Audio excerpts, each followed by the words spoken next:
should somebody understand this digital continuity concept, and what should the business owners know about it? Because at the end of the day, you go and transact a deal and you're not being very clear about what you have because you're oblivious to it.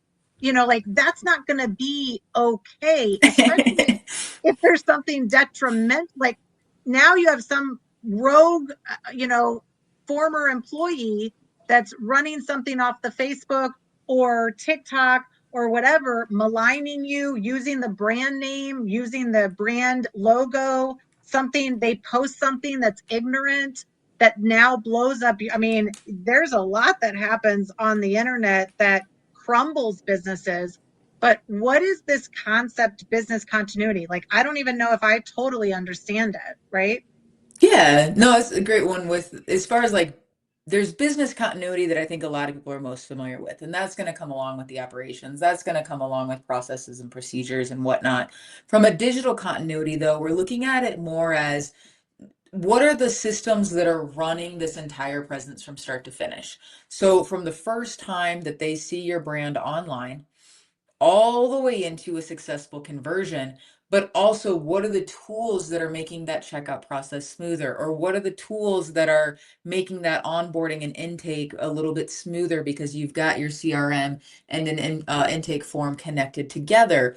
And so, but there's all these little tools running in the background. You might have an extremely successful TikTok campaign running, but if we don't know what tools are being used specifically by that, you just know that the marketing team is handling it, and someone in that marketing team or your marketing vendor disappears, are we able to continue to create that same recipe? And if not, we have a gap in our digital continuity.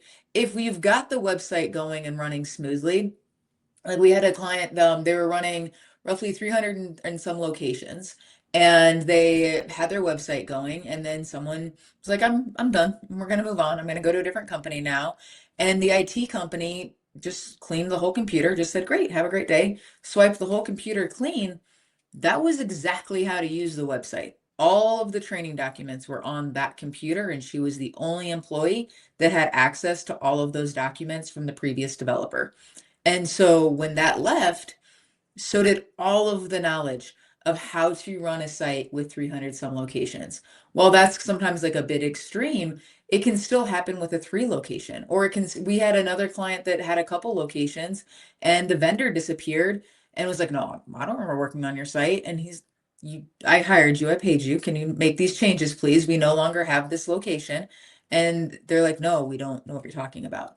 Well, I don't know the relationships into how everything gets to that, but that's just an example of a vendor disappears. And so now they're going, we don't know how to touch the site. We don't know how it was built. We don't know how to remove this 5th location.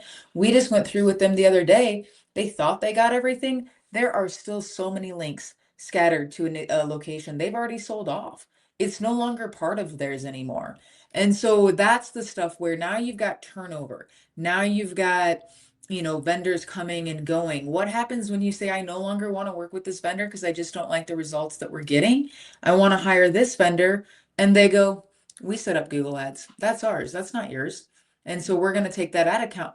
But that's what was working to some extent, or you already have research, you've got ad spend put in it, you were paying for that.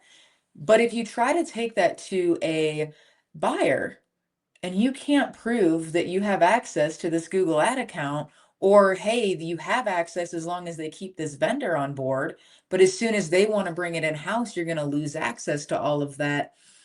It doesn't look so great anymore. And so that's the continuity, is what are we doing with the turnover? What are we doing with the different tools?